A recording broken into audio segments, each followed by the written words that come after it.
نحنا يا ست الحبايب في دروب الليل نهارك، نحنا يا ست الحبايب في دروب الليل نهارك، وقبل ما يطول انتظارك نحنا جينا ونحنا جينا، وقبل ما يطول انتظارك نحنا جينا ونحنا جينا. ديلا نحنا القالوا فتنا قالوا متنا، ديلا نحنا القالوا فتنا قالوا متنا، وقالوا للناس انتهينا نحنا جينا.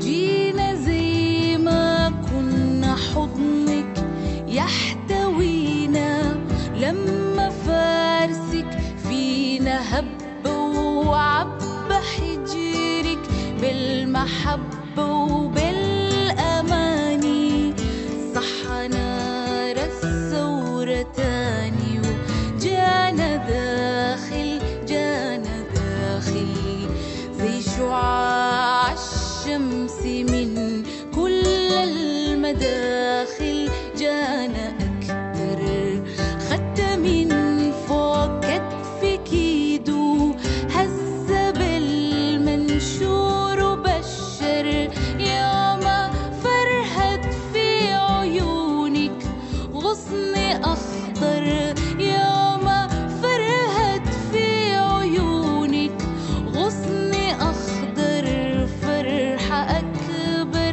من شجونك يا جميلة.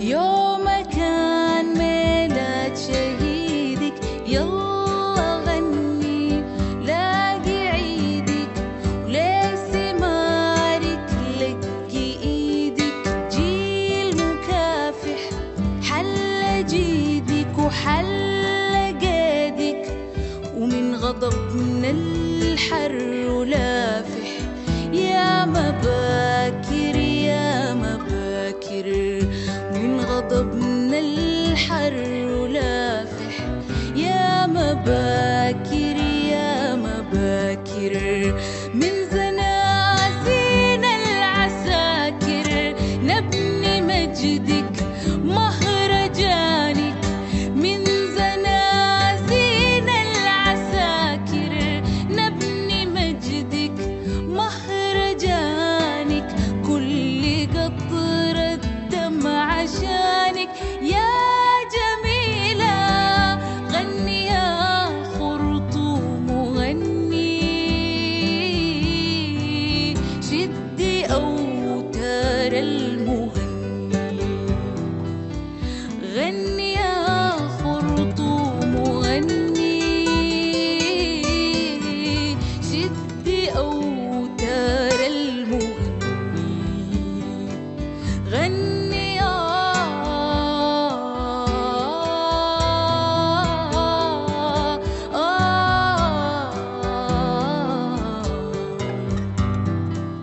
غني يا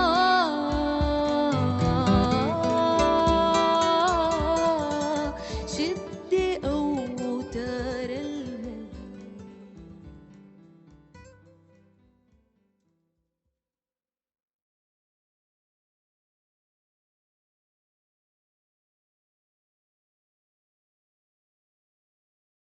We are so incredibly honored to have you here. I hope everyone can see and hear me. Welcome. I see so many people from all around the world. Prof. Gia Bessi from Hong Kong, welcome. Who else am I seeing? I'm really worried to start saying names. Martian from Canada. I hope I get your name correctly. I'm seeing people from the UK. I'm seeing Dawit Benti from Ethiopia. Esra Akan, I think you're in Canada, but I'm not sure. But you are very welcome. Gada Kadoda from Khartoum, welcome. My good colleague Gerald Stein, Marie Hoximer from WITS, welcome. And so many other people, Nathan from the Congo, some of my students, friends. We are so incredibly honored to have you here. I'm going to jump right into it. Please forgive me. People are sending me WhatsApp saying they have problems joining, so I've just been trying to manage that as well. But I think the key people are here, and if I have omitted your name, please forgive me. I see you. We are so grateful that you are here. I think all of our speakers are here. So I'm going to start, and it's going to be a little bit not the usual. I just want to show the attendees that my father is sitting here next to me. This is his event after all. But I'll be doing the speaking and kind of managing the session. I'm going to try and keep it brief. But at the same time, I want the audience to know the kind of environment that we Sudanese are in while we are hosting this event. I'm also not going to try not to repeat what can easily be found in the archives on things we've published in the invitation and so on. I hope you're seeing my slides clearly, and I'm just going to go back to my first slide, which is a map of the old Sudan before the South separated. This is for the benefit of those who don't know the region, don't know the Sudan. You can see that it has quite significant, a very significant location and geography, the movement patterns over time, the major civilizations over time, the Kushite, the Meroite, the Fonj kingdoms. The diagram on the right, you can see Greater Khartoum at the meeting points of the blue and the white Niles. And you can also see those red dots. They are the major political centers throughout history.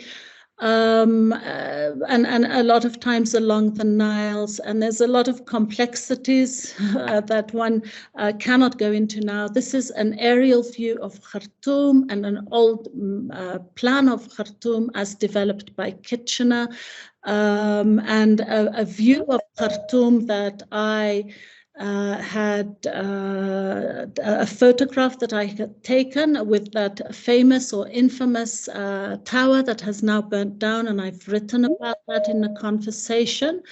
Tebogo, I'm going to rely on you to let our visitors in so I don't get distracted and don't lose track of time. So these are some of the articles in the public media that I've published on the Sudan over the years. And there was a Facebook post posted by a Sudanese person who said that we owe so much to Khartoum. We were made by Khartoum, and Khartoum made us who we are. And I often like to say that I often like to say, I'm switching off my camera temporarily. I often like to say that I am a product of Khartoum University, and I have a suspicion that many of us here today are also products of Khartoum University and products of Khartoum as a city. These are some images. One of the unique urbanization features of the Sudan is that many urban centers, many towns, little villages, many urban centers were developed around the burial place of a sheikh, a religious school. This is something that in the parts of Sudan that I come from, at least, it is a very unique feature in terms of urbanization.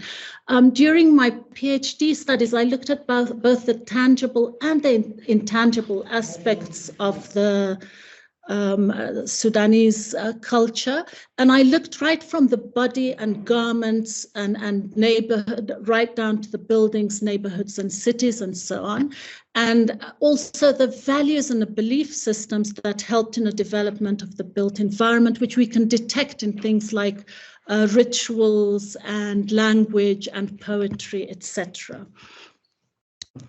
So some of you know the heritage sites in northern Sudan. I saw quite a chilling video of some of the militia, the Janjaweed militia, in these sites a few days ago. And what I love about these sites, and this is on the bottom right is a photograph taken by my husband. What I love about those sites, there are no tourists signage, there's no pathways, and the villagers just kind of live, and it's among these magnificent ruins, and it's just part of their lives. And it was really chilling for us to see the militia having reached that location a few days ago. Some snapshots on the left-hand side, my own photographs of details of some of the religious buildings, and some borrowed images just to give people a feeling for the context that we're talking about, and some of the modern buildings. So this is a campus. My father worked here for a long time. I spent a large chunk of my childhood on this campus. Some magnificent examples of Sudanese modernism that are now, they were deteriorating even before the war. On the right hand, the bottom right hand side of this slide number 10, to make sure that people are on the same slide, that is actually the house that I spent part of my childhood on that campus. And the other images are the exam hall at the University of Khartoum. That is such a significant building in our memories, and yes, and the heritage that we are worried that we are losing. Some people perhaps from a few years ago remember Sudan for the revolution that inspired the world. I don't think I say that lightly, and I don't think it's an exaggeration. A revolution that was led by the youth, a lot of them young girls. And I absolutely love the image on the top right of this slide, where this young boy has a sign that says, "If you do not let us dream, we will not let you sleep." I'm moving on to slide number 13, Ala Salah chanting that again inspired the world, drawn by Muntaha, the daughter of a friend of mine. And Ala Salah is an architect, and Muntaha is the daughter of an architect, and I kind of, architects and their concern for these issues is very inspiring to me. I've written a lot about Khartoum. I've written a love story for Khartoum, which was published in several languages after the war broke out. This image of a citizen, a peaceful, peace-loving, gentle people just having to contend with the war, being stuck in the middle of this very brutal war between two parties. A musician who apparently died from starvation, having to be buried next to his house because they couldn't get him to a burial site. And I'm going to read here quickly this image I took from the backseat of a Terhal, the Sudanese equivalent of an Uber, in January 2023. I had gone for a few days to attend a wedding. I would travel across the city alone at night, wearing jewelry that I wouldn't dare wear in Gauteng, South Africa. There was evidence of the Janjaweed militias here and there. It is only after the war broke out in April that one comprehended the extent of their infiltration. Our city, our home, our memories are now completely lost, and sadly, I believe forever. Ghada Kadoda, who is with us on the call, our friend, evacuated her house, and these are images of the photographs, the books, and I don't know what happened to your dog, Ghada, and she left a message for the militia saying there is no cash or gold here, just books and memories. My parents' house in Khartoum, I want to try and play this video, and Nathan from the Congo is here. My parents' house in Khartoum. It is not more or less important than other houses that have been broken into and occupied by the militia. One story isn't more or less important than another. Every story of war is told with an understanding that the tragedy unfolding in Sudan is bigger than the mind can comprehend. Every story remembered is minor compared to the loss of life and livelihoods. It is minor compared to the daily struggles to keep safe, survive, and attempts to access services. It is minor compared to hospitals being bombed and the loss of infrastructure. But each story is nevertheless important, which takes me to my final slide, which is a snapshot of from my father's archives. And the reason why we are gathered here today, I'm seeing Al Stratford, Finzi Saidi, and other friends. Please forgive me if I don't mention some names, but I'm going to try and mention as many names as I can. And I would now like to hand over to Tilal Said, because this, Assalamu alaikum, Finzi, so nice to see you, and Al and so many others that are very dear to us. I would like to hand over to Tilal, because if it was not for Tilal, I don't think this archive would have seen the light of day. Thank you.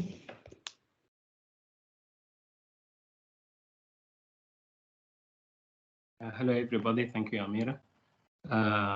I'm more than delighted to participate today in the launching of this book, yet another architectural and intellectual contribution of my dear friend, Professor Omer Siddig. I'm Talal Said, assistant professor at the University of Khartoum, Faculty of Architecture. I'm also a managing director of Sudan Consultancy in Khartoum. I used to have our studio there in Khartoum, and I have collaborated in many documentation projects, and I'm so happy that this work is seeing the light finally. I still remember that afternoon in the winter of 2013 in my office in At-Taif, Khartoum, when Professor Omer Siddig had shown me for the first time OSAC's organized record in a loose dossier, some photocopied in A4 papers and some in their original tracing papers. He was actually only looking for a good printing place in Khartoum to make a hardcover binding. I was quite amazed to see such an archive. Jokingly, I offered to do the binding, but before that, I would scan it for research purposes. Professor Omer immediately and happily agreed. This was the second step in realizing this book. Since then, in Omer's home office and courtyard, we had many discussions on the professional and social dynamics that had interacted around these works. Around 2020, when Omer was processing his move to Pretoria, the idea of publishing this record is formed. My dear friend and Omer's daughter, Professor Amira, then around 2021, took the lead on the project. And we know when Amira is in the driver's seat. She and her team made it in an excellent format and in a reasonable time, considering her growing professional and academic engagements. I'm also honored to sit before you today to launch this remarkable book, showcasing the architectural brilliance that has graced the residential landscape of Khartoum. Within these pages, you will find a visual and intellectual journey through the extraordinary works of OSAC, who has not only crafted buildings, but woven stories into the very fabric of Khartoum. The book is forwarded by Professor Amira and introduced by Professor Omer, Professor Amira, and myself. While Siddig introduces what's widely called Khartoum School of Architecture, Amira provides a brief biography and introduces the archives.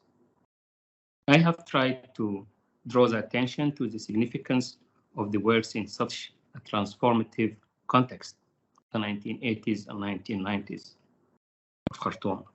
Here I have highlighted the environmental motives, the geometry, construction technology, and the responses to the urban identity question, among other terms. With the current conflict looming for over 9 months all over Sudan, we are reminded of the devastating effects of losing yet another rich architectural heritage and parts of our collective memory. This book is also a reminder of the importance of documentation.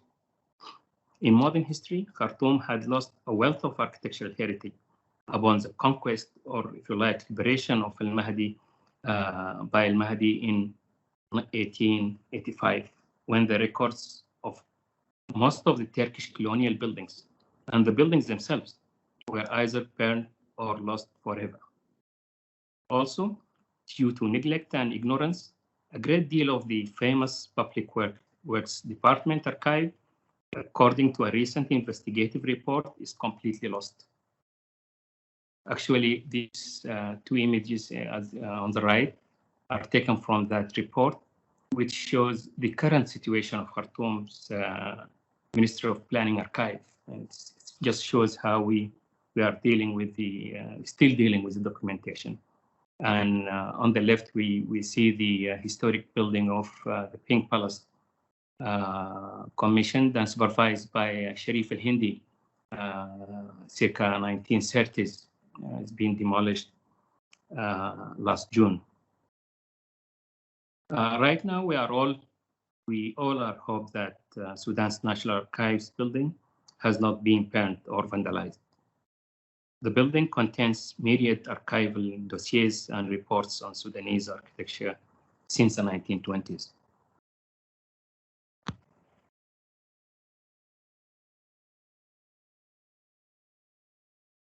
In a city where history and modernity dance in disharmony, OSAC has masterfully blended tradition with innovation, creating residences that are not just structures, but living reflections of the vibrant culture and spirit of this great city.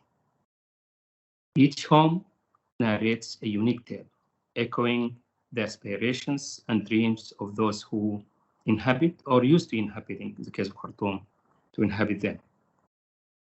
For instance, the urban history of Grave West can never be complete without these records.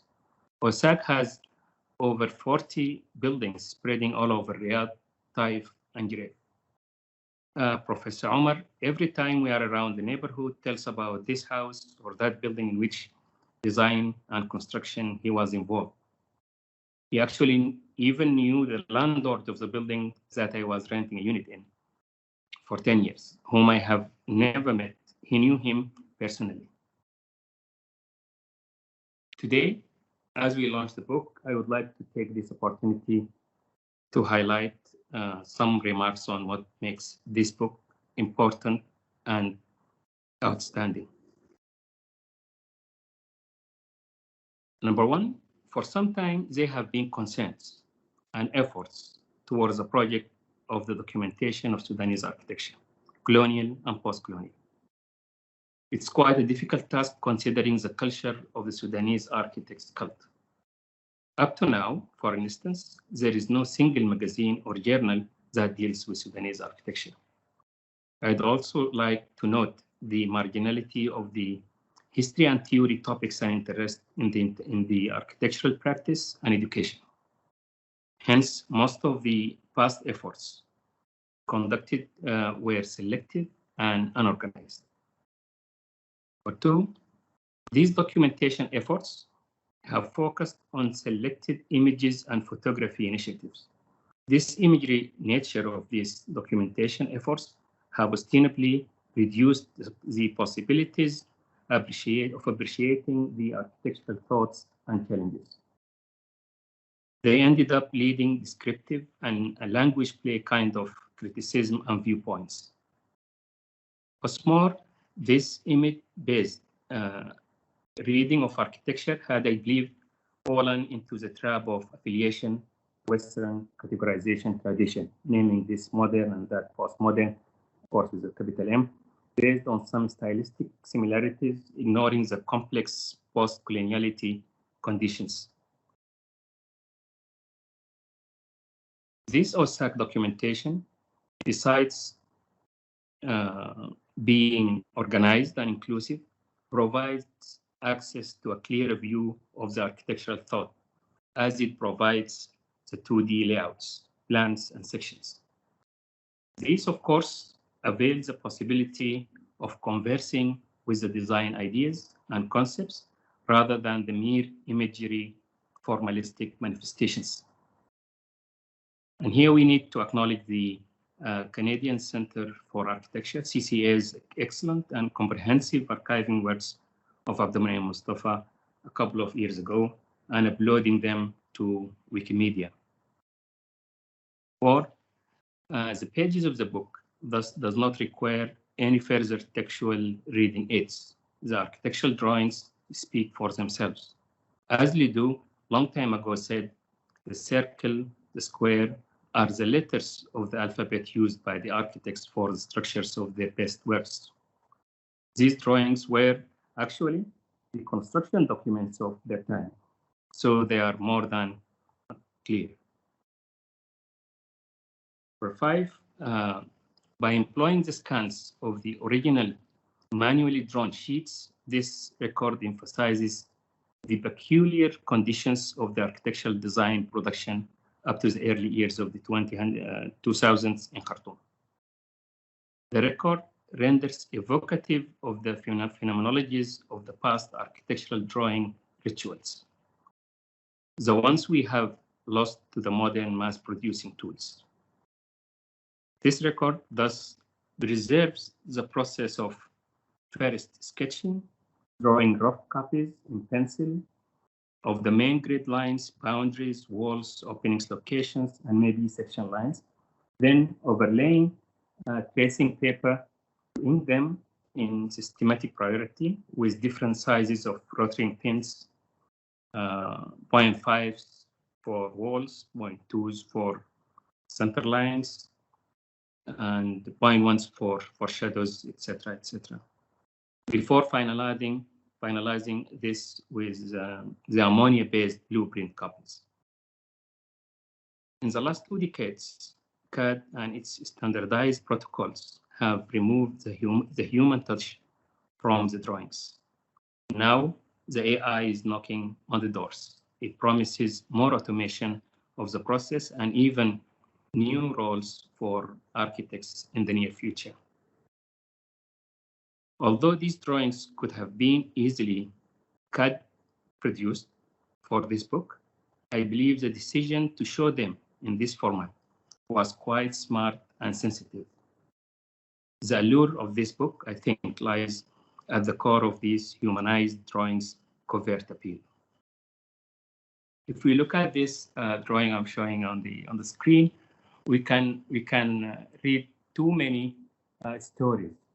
I have just randomly selected this ground floor of Abdulmanaim Osman in a type. It's ground +2 residential place. Now we can see how the guest area, the guest bedroom, is taking a very prime zone, showing how this idea of the guest complexity of the guest in Sudanese culture is of too many levels. The guest is situated in this prime location, but at the same time, it is away from the family home. And actually, this area is a driver of all these spatial organization of the units of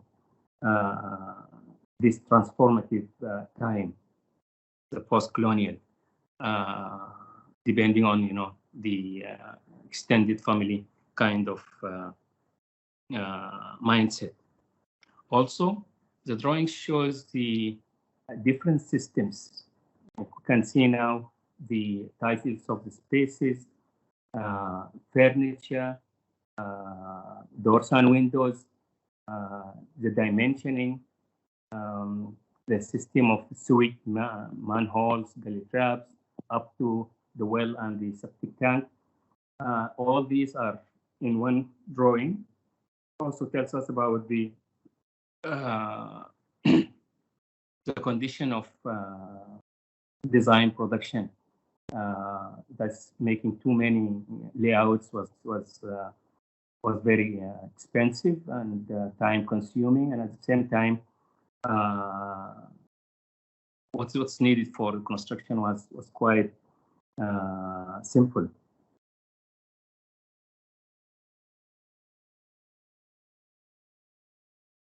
So this book is not just a celebration of the architectural prowess, but a testament to OSAC's commitment to enhancing the quality of life through design.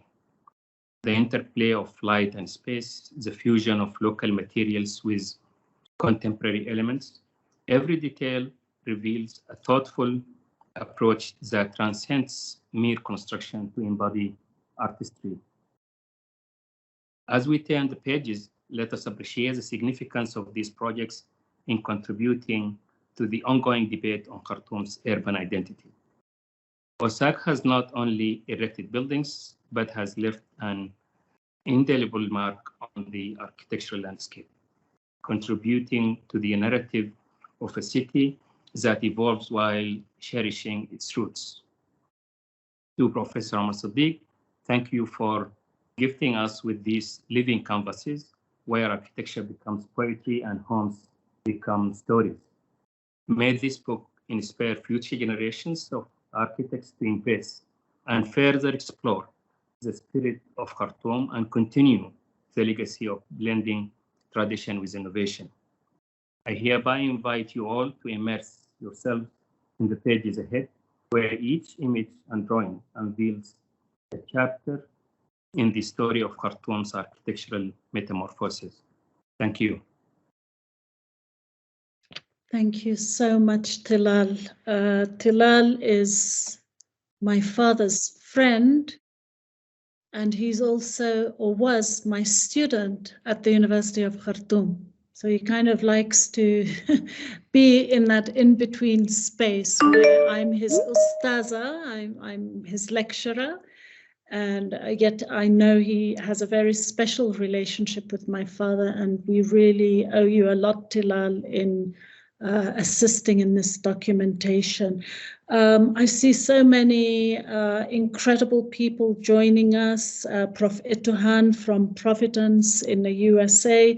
Ikhlas Saim trained in my dad's office like I did, and many, many graduates, architectural graduates in Sudan did. So welcome, Ikhlas. I see, I think I've mentioned Finzi. I see Peter from Singapore. Every now and then I'm going to mention a few names. So we really have people from all over the world, and we welcome you. I would actually love to hear from all of you, but let us quickly go to Prof. Namdi Ella to give us his 5 minutes. Welcome, Prof. Namdi from FITS in Johannesburg.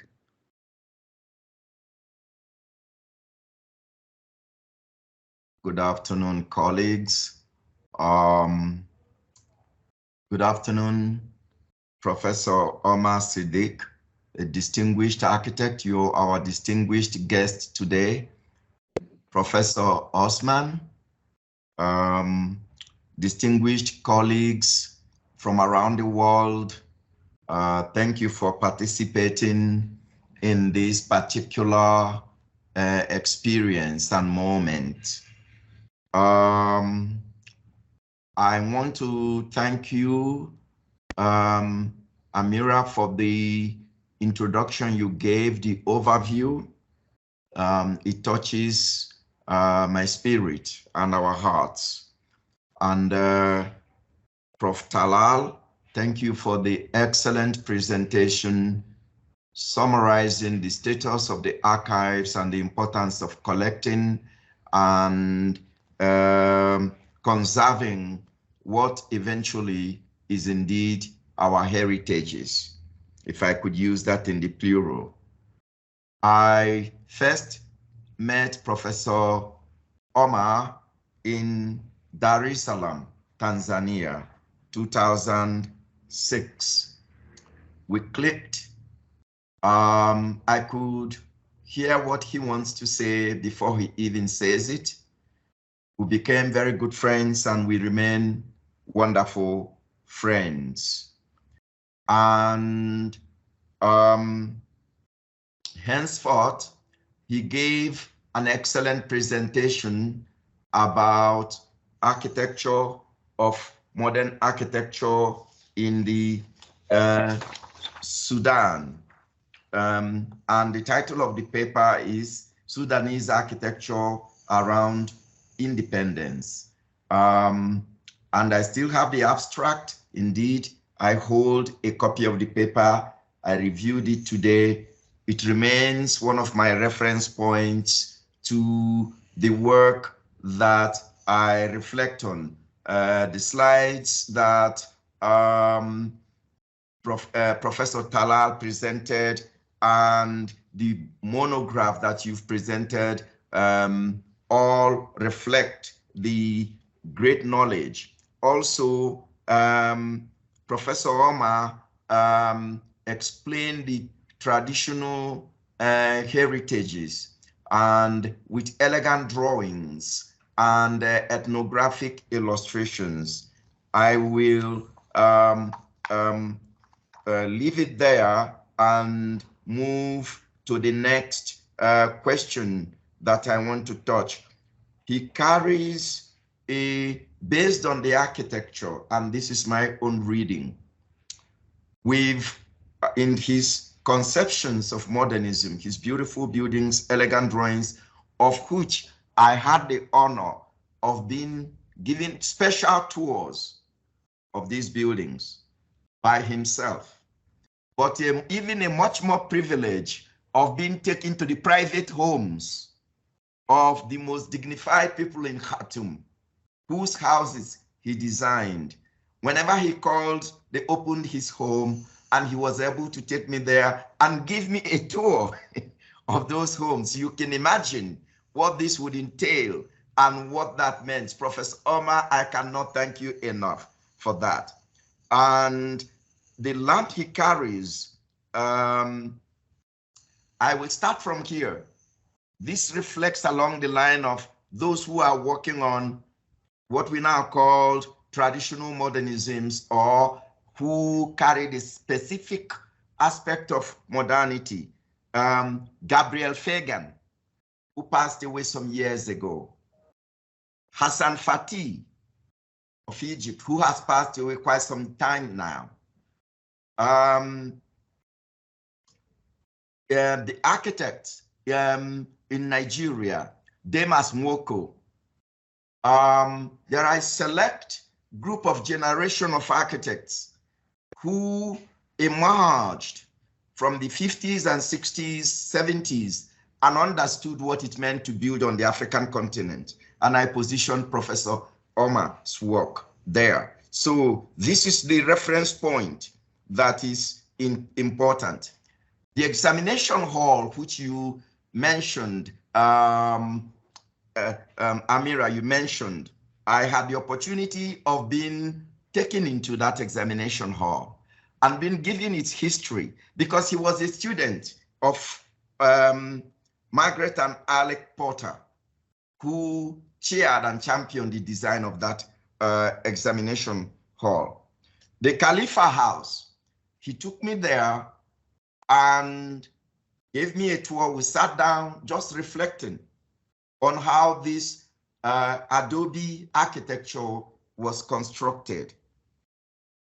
And the last thing I want to touch on before I close is the architecture of Omer reflects the dignity of the human being.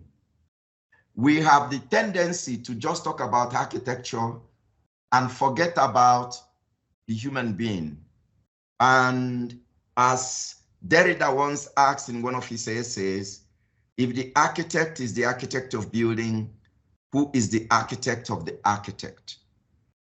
I think for me, Omer represents that architect of the architect in the way he carries himself, the dignity with which he presents the work, and the erudite work itself.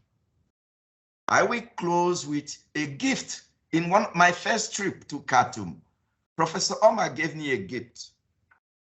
It is a book. It is called Everything is Possible, Our Sudan Years, by Margaret and Alec Porter.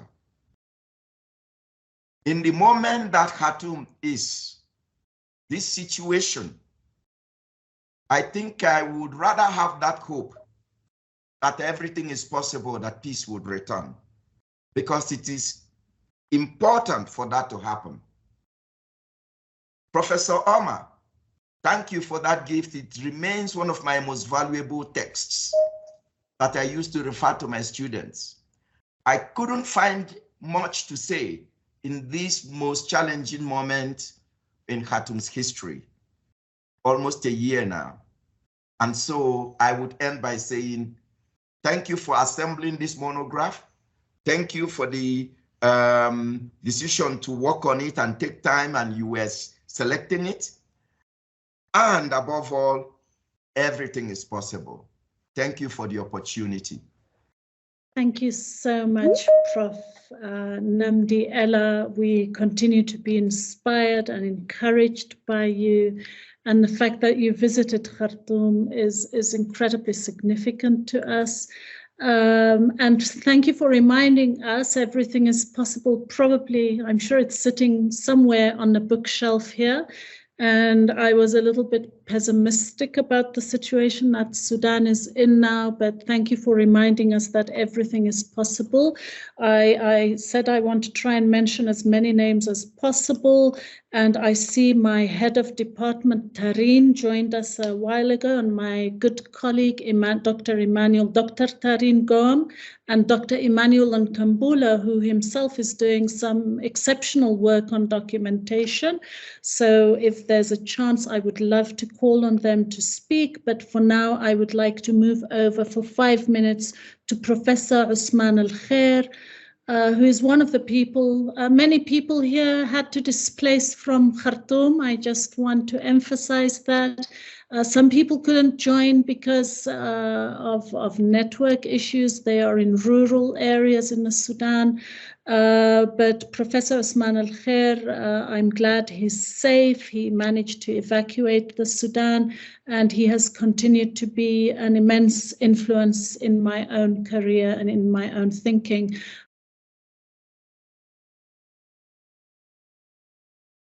Okay, good evening, everybody, and greetings to Amir and Talal for what they have done. It's an enormous effort to compile all this portfolio, and I think Omer Siddig has done a fantastic job. I can imagine the amount of effort paid into this portfolio.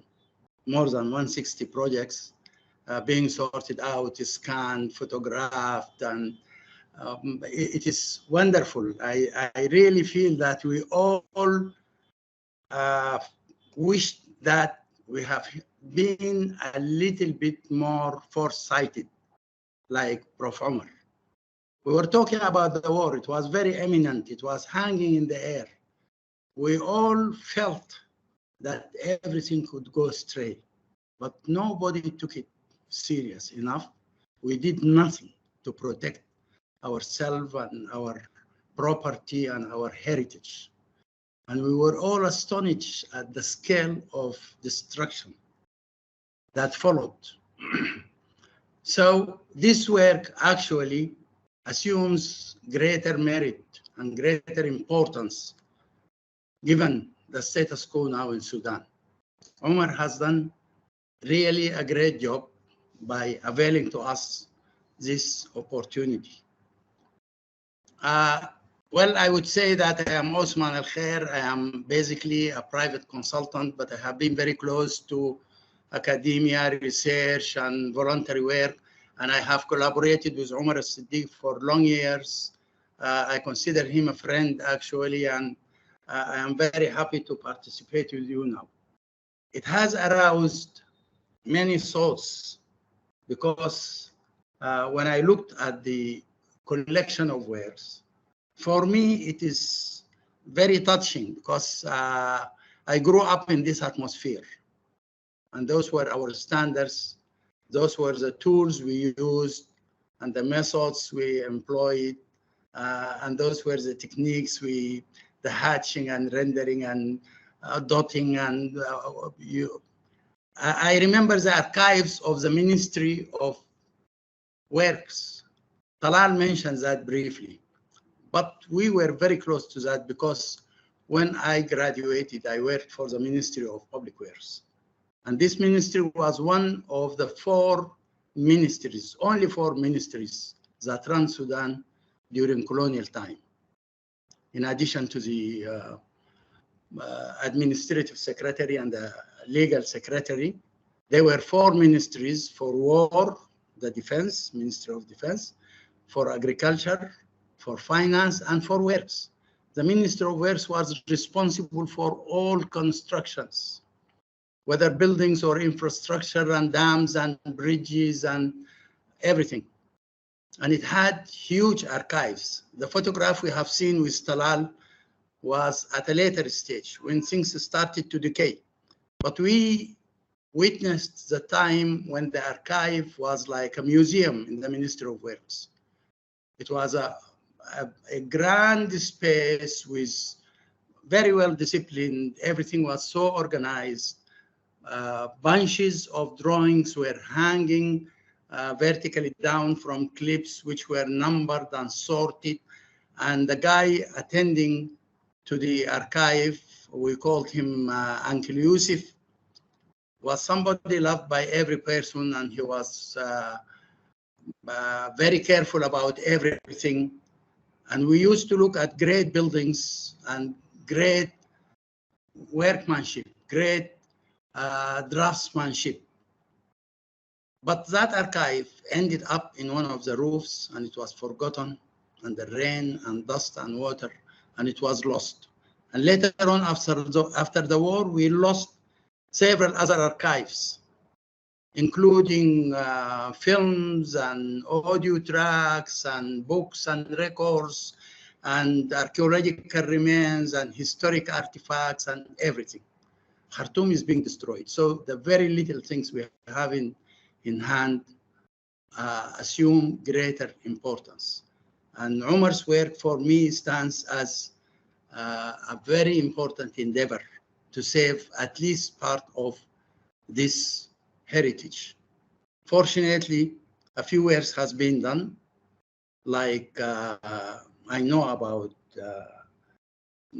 for example, the Library of Hunting's Consultants, an accumulation of 40 years of projects in Sudan that has been scanned and saved. A few works by Hashim Khalifa, documenting for some architects. Jakash Khanis also made quite an impressive portfolio for his works. But all in all, we are at a loss, and we need to rethink of rebuilding everything from scratch. So these preserved works are of greater importance. It is needless to emphasize on the importance of archives because they preserve the spirit and they preserve the knowledge, and they're a means of transferring this knowledge. We as young architects, we used to look at works of previous architects, the very fairest architectural works. And we used to learn a lot from every single detail, every window, every small component, meticulously drafted, one-to-one scale, with precision, with very primitive and simple tools. So now we need really to consider what we do for our archives. I think what I can say that I really feel that Omer has done a great job, and the assistance given by Amira and Talal are very much appreciated. And I'm very glad I have been here with you. Thank you all very much, and very good luck indeed. Thank you so much, Professor Osman Al-Khair. We so appreciate you. And Prof. Etohan from Brown University in the USA might, probably she won't remember, but I referenced Osman Al-Khair's work on a vision for the rebuilding of Khartoum when I was in the USA, Professor Osman Al-Khair. So we really do appreciate you. I really like what you said about what has been lost, what has not been documented. We know that this is only a little bit of what my father had. I mean, I'm sure there's so much more that's been lost. We showed Ghada Kadoda's library, and my father had quite a big library, architectural library, that's been lost, but I'm sure a lot of the work of the practice has also been lost. I am often on social media. I say this with no shame. I'm often on social media, and I have Facebook friends that I cherish and I value very highly. And architect Dawit Benti from Ethiopia is one of them, and I hope that we can see you, Dawit. I know him from Facebook. We've never met face to face. But I know that he is quite passionate about documenting architecture in his own country and in Africa in general. And Dawit, we are honored to have you here. And it just shows social media can be a really good platform. And it's lovely to be speaking to you today. And we are so honored that you joined us. Welcome.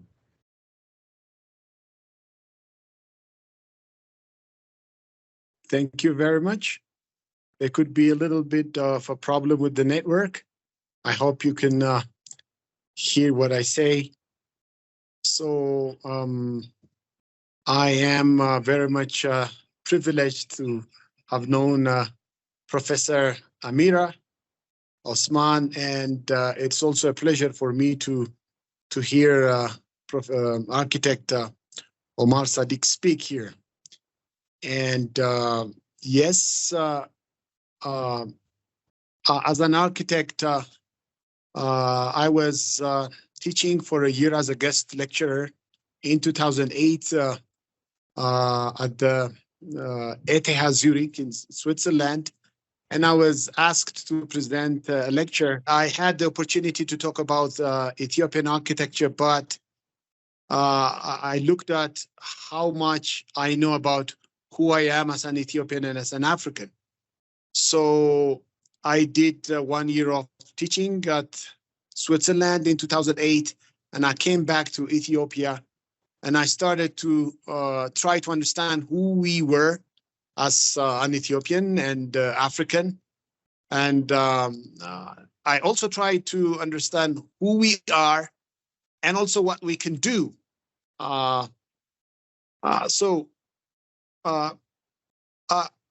I then started a long journey of trying to understand what we have what do we have in Africa? How could we express ourselves? And what can we do? Then the journey started with trying to understand what Africa has, what is happening in Africa, and what we could do. So my time is divided between teaching, and in teaching now I'm doing decolonization of the education.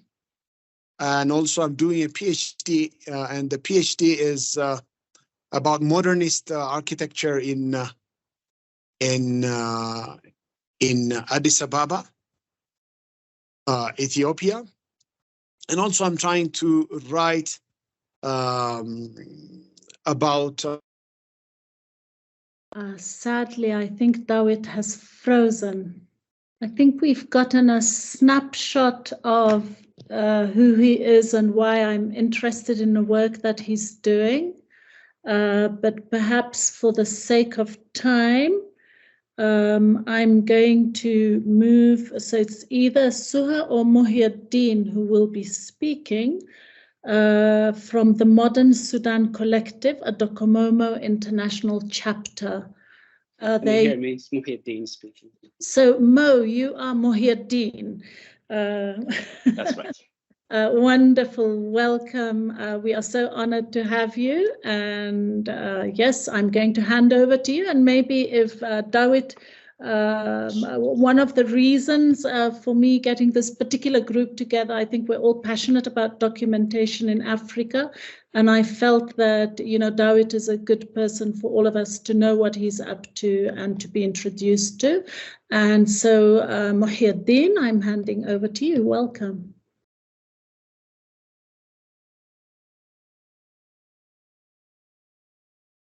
Thank you, Professor Amira. Yes, it's thanks for this chance to introduce the chapter. At first, I can see some of our members here actually. So there's myself and Suha and a few others.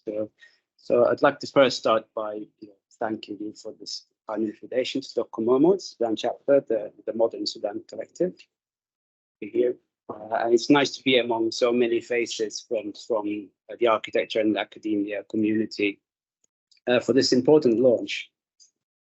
And starting with a personal note, I sometimes see myself as a bit of an outsider, having undertaken all of my education, undergraduate and postgraduate in the UK, and then proceeded to pursue it in London as a practitioner rather than as an academic. But perhaps it was this distance that led me to keep trying to learn about and research Sudanese architecture, mostly in my own time. And that proved harder than it seems. And the reason I'm telling this story is that a long time ago, the first time I found anything written about this was a paper written by Professor Omer Siddig about architecture at the time of independence in Sudan. I believe it's the same paper that Professor Namdi mentioned earlier, Namdi Ella mentioned earlier. And that's kind of where it started. Introduced me to names such as Alec Potter, Peter Muller, and Abdullah Mustafa also. I would also later find the writings of yourself, Professor Amira, and many others. So it was a good launching point. So it's nice to finally meet you both. And in general, the amount of available material always seemed small and sparse. So to borrow from Dr. Farah's essay, and this was mentioned a few times by others, is that perhaps architectural firms in Sudan are perhaps unconcerned about the work and publishing. And when we were setting up the Docomomo Sudan chapter 3 years ago, I believe it was, we got to meet Professor Esra Agyan, who I believe is also here with us today. And the work her work studying the work of Abdullah Mustafa. And he told us about the work of the CCA team in digitizing the office archive of drawings, and how most of them, not most of them, sorry, they were issued with how they were stored, and some were damaged. So it's such a great thing that many of them were salvaged before more of them deteriorated. And this put into perspective then the value of the digitizing and publishing of the OSAC archive. So knowing these stories makes you appreciate the value. And this was the case, even before the war. A few things about the archives themselves is they're valuable because they cover a broad period of time, and because so many of them are residential projects, they also cover periods of time where there aren't many public buildings due to economic reasons, political reasons. So you can see the architecture actually is in residential projects and the process of the development of architecture. And also the fact that the majority of projects are family residences is a tangible record also of the fact that Khartoum is a self-built city. So I quite like that. So coming on then to the chapter, to tell you a little bit about it. We set up the chapter in 2021, and it was Dr. Suha's idea, really. I think she's here. She contacted me back then to join the team, and the group of us set it up. I moved to Sudan that year. The timing wasn't fortunate, unfortunately, as the 25th of October military coup disrupted our program pretty much as soon as I got there, really. But nevertheless, we managed to run a few fruitful activities. We ran a photography competition in collaboration with the Sudan Artists Fund and Sudan Architect Forum. We also had our first conference, which was held online, and it was very heartening to engage with researchers of Sudan's buildings from not just within Sudan, but also around the world. We published research features on a number of buildings, including ones by Abdullah Sabbar, Abdullah Mustafa, Lamini Bakir, Ali Potter, Alexander Peter Muller, and plus others. And we have a website where you can find these articles, and hopefully we can stay in touch for our future research in this respect. We had an exhibition planned for 2023, but this was disrupted by the war, unfortunately. And since the war, we thought it was appropriate as researchers and conservators to keep track of damage to the modern built heritage of Sudan. So we set up a heritage monitoring map on Google Maps. So it's very accessible, and it has the important buildings plotted with basic information about them, as well as their status. Hopefully the map can be used to raise awareness of this built heritage, and hopefully with reconstruction efforts in the future. So just to cap it off, really, thank you to not just for inviting us, but for this very valuable piece of work for future researchers. Thank you so much, Muhyiddin. Please welcome Ilse Wolf, Docomomo, South Africa. I know Ilse, I've met her before. Many years ago, I got to adjudicate your house as part of the SIRE jury, and that was special. Beautiful house.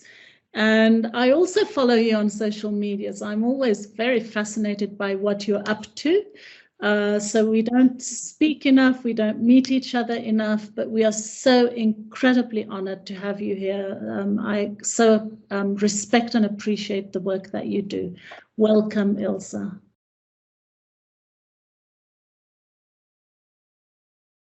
Assalamu alaikum. Thank you so much, and greetings to Professor Omer Siddig. Thank you very much for this book and this monograph. I maybe just briefly to introduce myself. I am a co-director of Wolf Architects in Cape Town with Heinrich Wolf. I'm a professor and chair in architectural practice at Liverpool University. And I'm also the co-chair with Sandra van der Merwe of Docomomo, South Africa.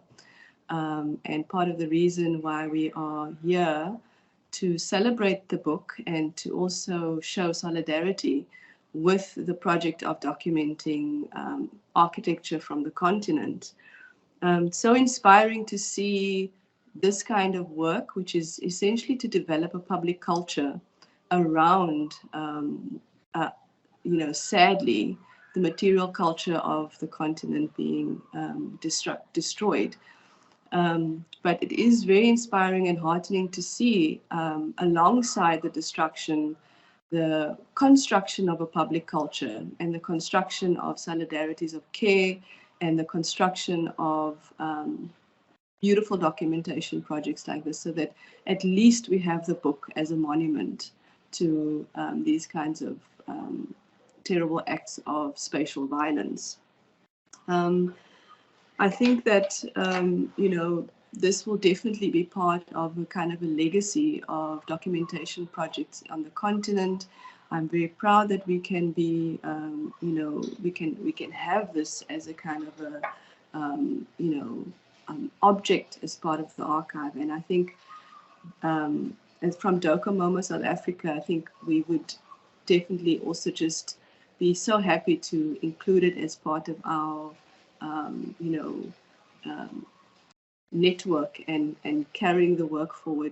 So that's all from me, because I think all I can say is just to give thanks and to share our expression of solidarity for this project. Thank you for inviting us, Amira.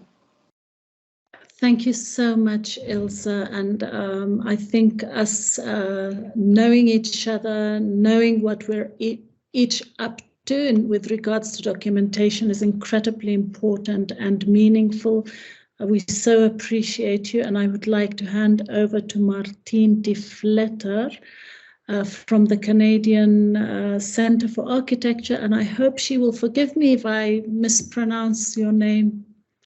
Did it perfectly well, Professor Amira.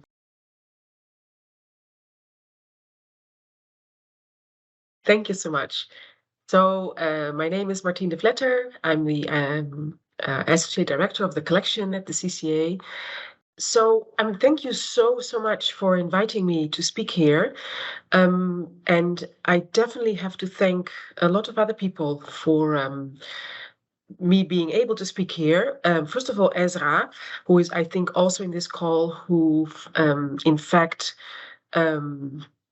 pointed us to the archive of Abdelmonem Mustafa. But maybe to backtrack a little bit, the CCA is here on lands of Métis and Inuit people, and we respect their culture and their land and waters, and we are aware that we are a settler institution, and we're moving on forward from this. What you see here is an installation by Angie Loft, who is originally from Kanawagi, not so far from the CCA, in the CCA garden with an installation. I just wanted to start with that. But I want to continue with where our Find and Tell project, which was mentioned a couple of times here, where it started, because it started with a research project which later was called Centering Africa.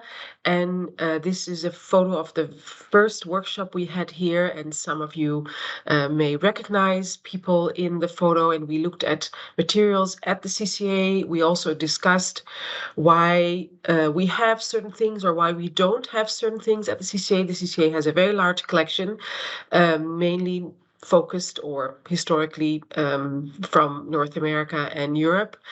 And this session, as well as the conversation with Ezra, I have to say, really informed our ideas of, someone already mentioned, this material culture of the continent, and how it was important not to collect, which has become a kind of mantra for us, and working on other ways of producing knowledge and allowing for knowledge to be produced. And ultimately, this Centering Africa research project led to recent publication, which is also about archives that are not easy to access, or different ways of archiving, or different ways of, let's say, understanding what an archive is altogether. I'm just giving you this context because this really has made us think about doing things in a different way, and not just continue to collect. We do collect, and we do receive archives and materials, but we're very mindful of what we should not be collect. At the same time, we really want to make materials available. And so this led to this project, and now I have to give a huge thank you to Dina Youssef. I think she's also in the call, who was one of our collaborators for the Abdelmonem Mustafa project, and who basically managed the entire team in Khartoum. Sadly, she's not in Khartoum now, but in Rotterdam. But she has been an absolute amazing young architect to work with, and we were very fortunate to collaborate together. this really was a project, and we hope to continue it, or we will continue it, to, as I said, to think about ways not to collect, but to make materials available. And eventually, while we were working with the team in Khartoum to digitize, they digitized. We worked together on the metadata. We decided not to have these images that were digitized to include in the CCA website. It would be a very easy thing to do, but we decided it was much better to actually use Wikimedia and Wikipedia, which in itself sounds easy, but is not. I will come back to that. So we decided, and gladly the family and the custodians of the Abd al-Muda Mustafa agreed to put these works in the public domain. And this means that although they hold copyright, they will allow for these materials to be in the public domain, Wikimedia in this instance. And we chose to work with Wikimedia because it allows others, not just us or the people that worked on this project, to add descriptions, to add information, to also edit if things are not accurate and so forth. And so we worked on this project. It took us a couple of months to digitize, to create the metadata, to upload. We learned a lot of lessons. We would do things differently now, I guess. But it really, I think, is an interesting model to make materials available to a much wider audience than it would be on the CCA website. After we've uploaded all the materials on Wikimedia, we tried to upload a kind of biography on Wikipedia, which turned out to be very, very difficult because you have to have a lot of citations. So there's a lot of bias inside Wikipedia. Because if someone is not cited, it's very difficult to get a page approved. Finally, after a lot of efforts, and I also have to thank our Docomomo friends who worked on finding some of the citations. Finally, we have this page up on Wikipedia, and I invite everyone to read and to add to it. And then finally, we were able to publish an article by Ezra Akan, who initially, as I mentioned, pointed us to this wonderful archive and wrote her essay. I'm using this platform now also to invite others to tell us if they want to write about Mustafa or about other subjects, because for us it is actually, as I was mentioning, really a way to engage with knowledge producing and sharing knowledge with other parts of the world.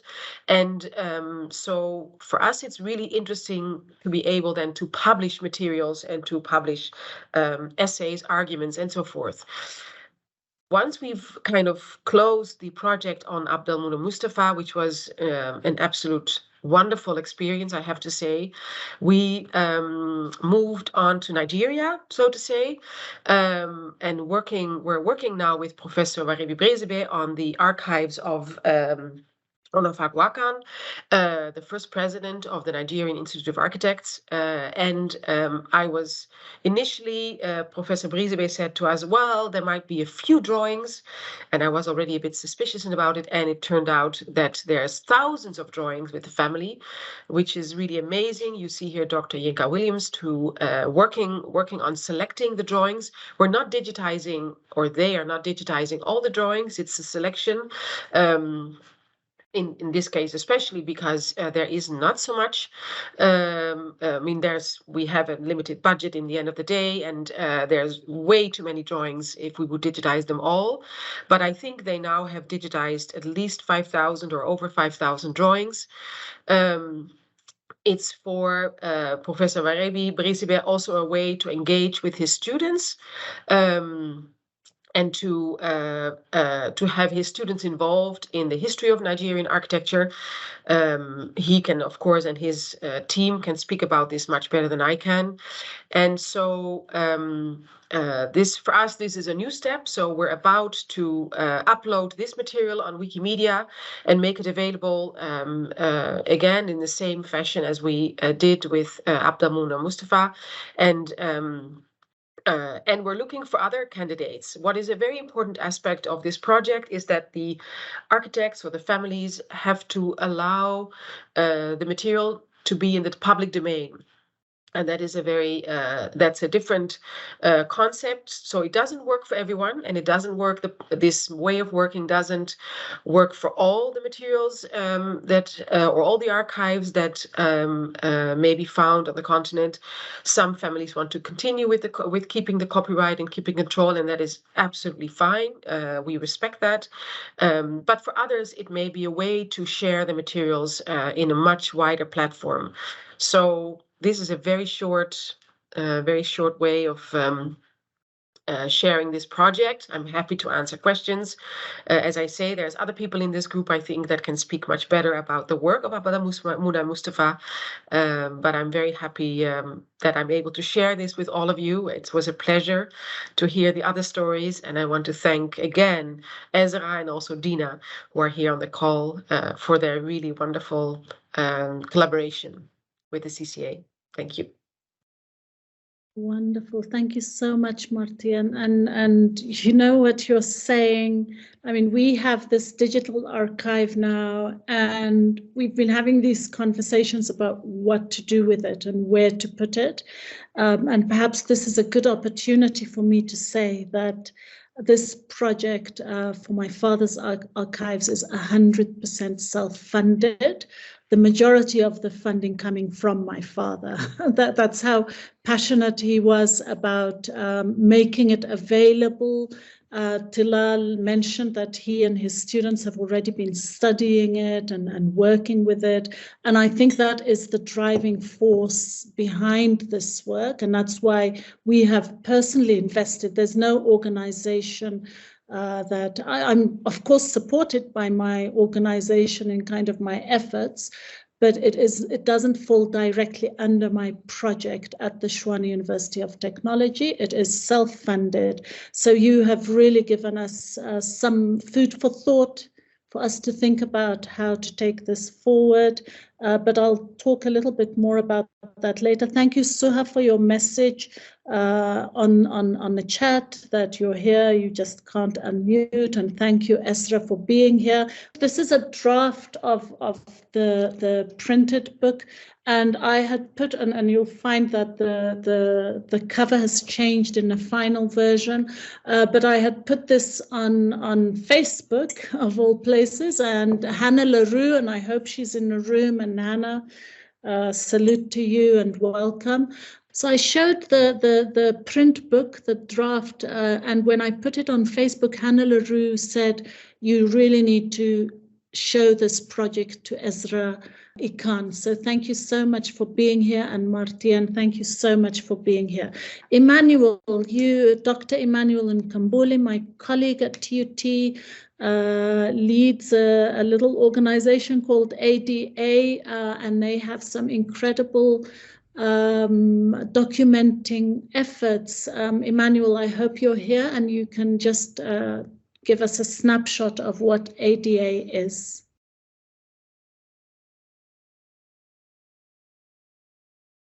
Thank you, Prof. Osman, and congratulations to Prof. Omer Siddig for the book.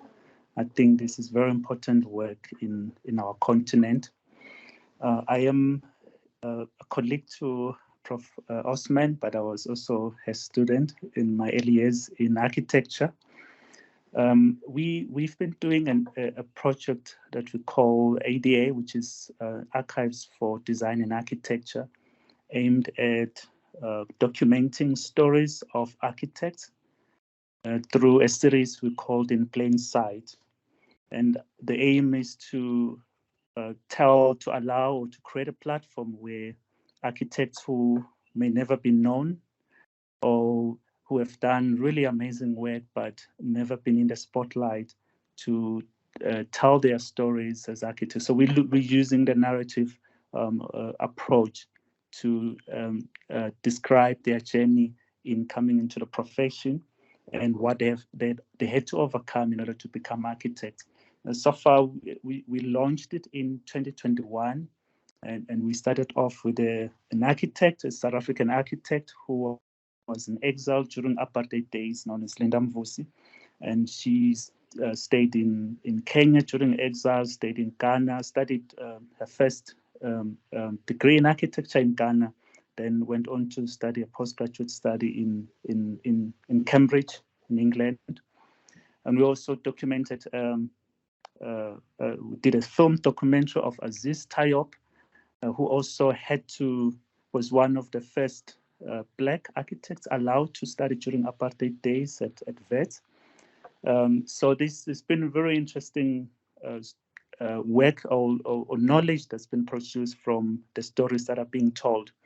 We hope to continue to do more film documentaries and also create more platforms where architects can tell stories, because we believe that we are the stories we tell, and it's very important that each architect is able to craft their own story in order to establish their own identity as architects, but also to pass on the baton to the next generation. The work that we are doing is also funded by Prof. Osman's organization. I'm also part of that organization, Platform 100, which is part of a statutory based at Sudan University of Technology. So we hope to expand. The aim for the storytelling is not to end in South Africa, but to expand both in the rest of the continent in Africa and in the diaspora. Thank you so much, and thank you for the moment to present. Thank you so much, Dr. Emmanuel Nkambule, and thank you for the work that you do. I truly think it's significant. So we have just one more segment, and that's to hear from my father himself briefly about why he wanted to do these archives.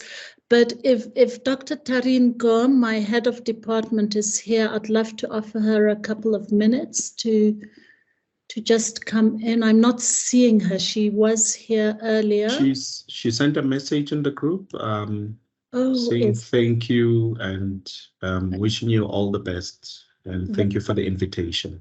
Wonderful. Thank you so much. We truly, and I must acknowledge my other Schwann University of Technology colleagues that are here. We are almost done. Please forgive the little bit of delay, but I'm handing over to my dad to conclude for us. And then in the chat, I'll just be putting where you can find the document, the final document, and how you can order the book if you want to order the book. But the digital document is definitely freely available for anyone that wants to use it. So I'm handing over to my dad.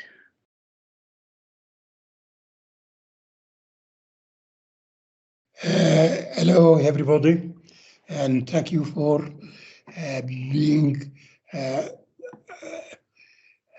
generous enough to come and share with us this opportunity. Yes. I'm very much interested in documenting my work because now we are at the edge of trying to submit the flag to the new runners. We have done our work, and I'm representing a generation that's now out of service, but we have to document for that generation, first for the Sudan, for the profession, and for myself, perhaps. Yes, we are actually the Department of Architecture now, the Faculty of Architecture of Khartoum. When we joined it was just a small college or school run by Professor Potter, who we must thank very much for being so careful as to bring us up as recruits for the profession of architecture.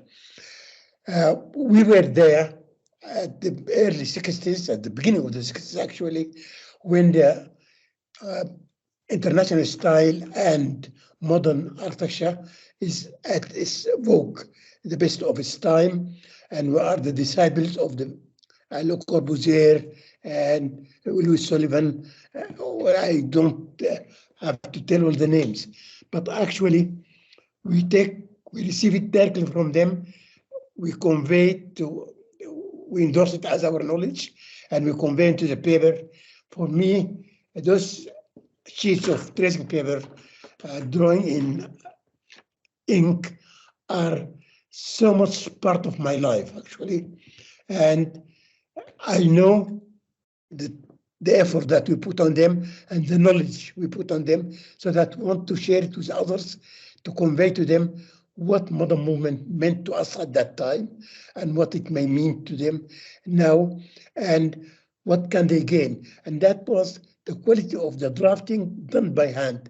And I'm very pleased that here some Ikhlas Saim from United States who worked with me in my office, and there are signature on many of those drawings actually. So I'm happy that this generation are still there listening to us and wanting to know about us. So my intention of documenting this is that I want to teach the new generation what we have. I think I got it from Vitruvius. He said that preceding societies left for us 3 books: the book of their wars, the book of their letter, and the book of their art. And that is the one that tells best about the real life of the generation. So my drawings, the archive I'm compiling here, is telling you what type of life we used at that time. When we came to the profession, I graduated in 1966. By counting the number of my batch, we are completing 31 students graduated from that. Only 31 students.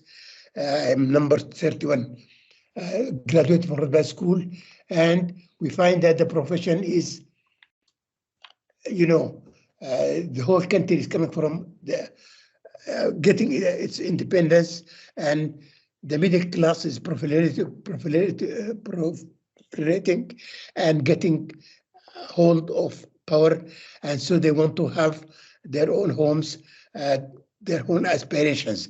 And we saw that we have the training, the education, the training, and the knowledge that we can translate that their admirations and their aspirations and will and wishes into a solid, concrete, and brick objects in which they live. By that time, there was a new extension for Khartoum after the independence, and there are plots of land which are approaching 1,000 meters square, and everybody wants to build on that plot of land his extended family home. And the features I endorse from that is that they have a ground floor for everybody, and then different rooms where people come, and the television was only one television in that home. They come and see the television, they chat, and by the end of the day, everybody goes to his room. But as time changes, the life the type of life has changed, and there's no more that type of extended family. Now, everybody has his television, everybody has his internet, and that extension of Khartoum, which is that large plots of land, is now almost vacant because people want to have their own privacy, their own home, and it is us. And I think what I have, the message I want to convey in this archive is that that's why I structured the document in 2 parts. A part for the people where our new approach, we now design for the family with individuality. And we designed the home so that the ground floor could still be for the master of the family. And then we have upper floors for everyone to have his individual home and individual life. But as life has changed and the way of earning living has changed, not all family live in the same place. So that we are approaching the design by trying to put for them the possibility of renting that part of the house. Now, as I said about that extension, people cannot rent, and if they want to rent the upper floor, they have to make an external staircase, which jeopardize all the quality of the architecture. So we are breaching or supporting a new approach of densification of the town, giving that land an extra value of being extended for rent or even for family to live, but to live as individuals, not as an extended family, and that's a new life. So if I want to talk about the documents I compiled is not all the work that I've done, but actually by the end of the 80s or by the beginning of the 90s, I have run through a difficult time for me as an academician and as a professional, because I lost my teaching job, and they gave me a few years to practice, but in 3 years' time, they withdraw all the work from me, and they have to close the office. And by that time, I have the documents which have the work I've done, and I don't know what to do with it. I took it home, and Dr. Talal, who talked first in this, advised me to digitize it, and he did all for me, and that gives me the idea that I can keep these drawings, these large sheets of drawings, and now Amira is advising us to put it in a form of a book, and I'm very pleased that now it is for everybody to learn from, to study the life of Sudanese community at that time, and to know how do we perceive and accommodate the modern movement. In the late 90s and early century, the millennia, I was part of Documomo. I contributed to by writing, I think about 3 times. I wrote in the magazine about the architecture in Sudan, and I still am out of phase in many, but I still feel I'm part of the modern movement, part of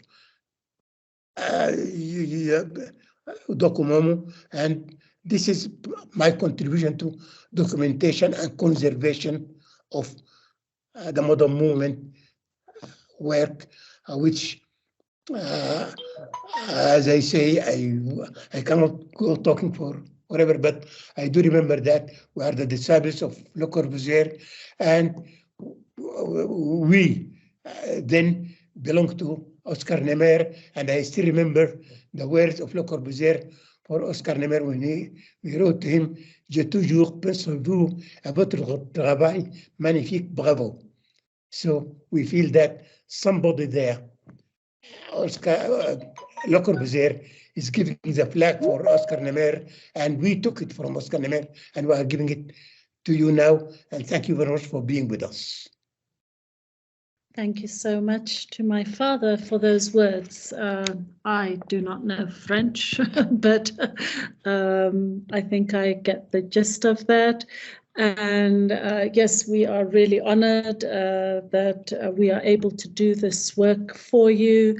I want to close. I think what my father has said now is really important, and it's the title of the book, and we changed the title of the book in the sense that this form of building, these plans and sections and facades that you see, they really became replicated. It became a model for building in Khartoum very widely. This particular model of the family, the private family life and the rental opportunities, it contributed immensely to the densification of Khartoum. Just in terms of the way that the plan worked, and it was that transition in a very rapid urbanization of the city and the densification of the city. I want to say that Gilda Di Araju helped in the compilation of this document. wouldn't have happened without her. Nathan Kabinga in the Congo, who is with us, helped in drawing our own house, which is now occupied sadly by the militia, and I'm guessing a lot of the documents there are lost, but Nathan helped in redrawing those drawings that were lost with my father's help. Leboham Baleni also helped in the compilation. And Yusuf Patel, I hope you are here and listening to this. Yusuf Patel, an architect in Durban, who probably thinks I'm the laziest person ever.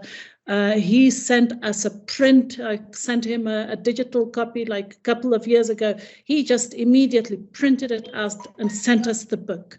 And if he hadn't, and then he kept on pushing me like, why are you not doing it? Why not doing it? I hope, Yusuf, you're here and listening to this. We love the way you push us. We know ourselves as architects. We are not very nice to each other sometimes, I think. So this has been a lovely opportunity, but I have admiration for my father, because I think it takes courage to put your work out there, to be critiqued and pulled apart and assessed. That's the nature of our profession.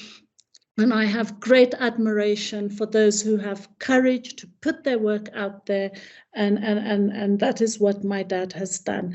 I'm going to put in the chat now the link to where you can get the Dropbox link, because that's Martien, that's the cleverest idea I came up with, but I will reflect on what you said.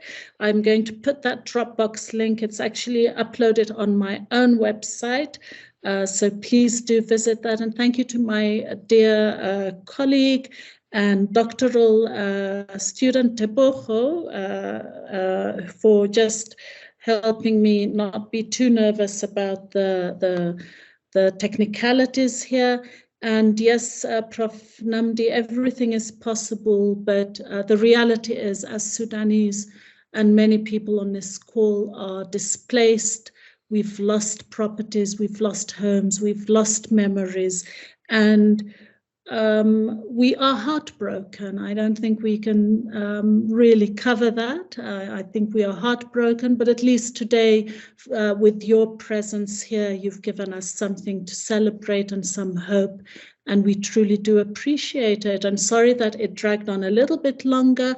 The song that was playing in the background is titled A Love Song for Khartoum. Please stay for a minute or two until I just load the link to the Dropbox folder on the chat, and we thank you all, and blessings to you. Thank you. Assalamu alaikum to everyone. Thank you so much.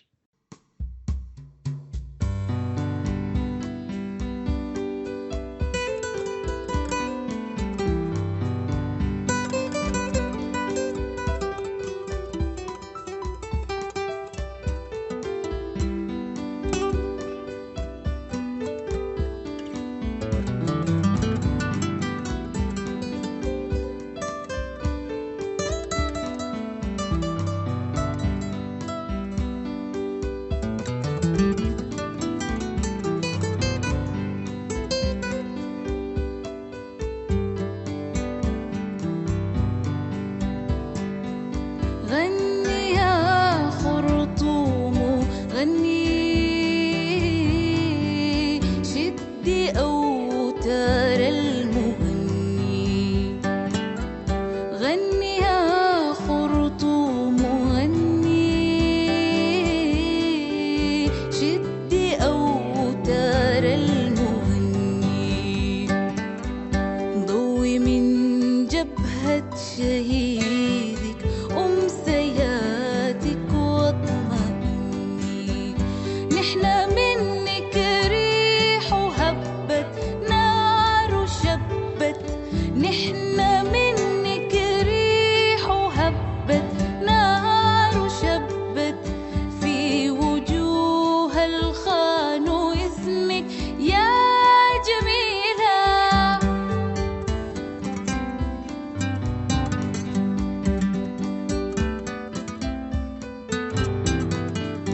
نحن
وعبى حجرك بالمحبة وبالحب